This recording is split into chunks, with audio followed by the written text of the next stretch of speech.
Number 199 in the Masters of Cinema series is 123 from the fantastic director Billy Wilder, and this one stars James Cagney as McNamara. He is an employee of Coca-Cola running a European outlet of them. He is based in Berlin and he's looking for a big promotion to London. He's also trying to get Coca-Cola put into Russia so he can make more money from them as well.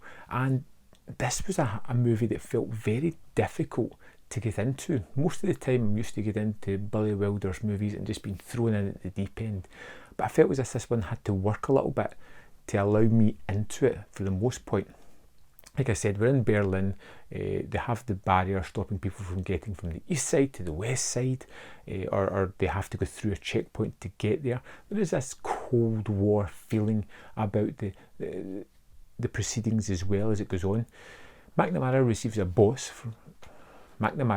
phone call from his boss saying, look, my daughter is on a European tour. She's going to come and stay with you for a couple of weeks. That couple of weeks moves into a couple of months, and this girl ends up pregnant and married to a German guy from the east side who wants to go to Russia and work on missiles. He is very much in the communist frame of mind and hates everything about the westernized societies, particularly the consumeristic Americans. And that's kind of part of the crux. The other one is that his boss is coming to Berlin the next day and he has a day to figure out how he's going to deal with all these shenanigans. And you get a kind of great comedy later on within the movie. It just takes a little while in getting there.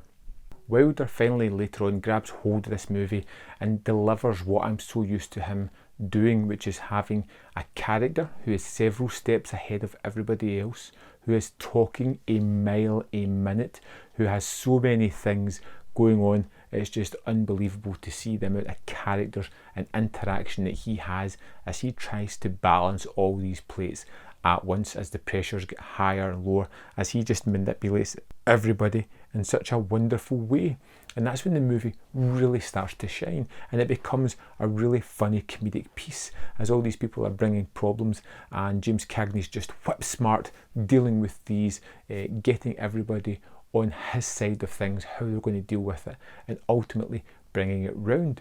We get wonderful side characters who at first feel very one-dimensional but become more rounded as they go on, like the East German guy who goes through a hell of a time in the movie thanks to McNamara, who eventually has this turn and change as he suddenly realises what his life was going to be but now can never be that, and is having to adapt and become the thing that he once hated thanks to McNamara's interference. It's so much fun, the latter half of this movie, when it kind of becomes more satirical, when it becomes more broadly comedic. It becomes typical Wilder and becomes a great deal of fun. I just feel that the initial start of the movie is a little bit cold. It's hard to get into the characters, and it does feel like an elongated advertisement for Coca-Cola at times, as well as poking fun at consumerism ideas. But I liked all this when we got to the end of it. Like I said, I grew into the movie. I really liked McNamara, his family, the way he dealt with everything. It was wonderful to see. This is another Billy Wilder movie that I'm going to recommend. I had a lot of fun with it. Like I said, stick with it. I'd love to know your opinion of this. Where do you think it lies in his filmography? Let me know in the comment box, and I'll see you next time on Man v Film.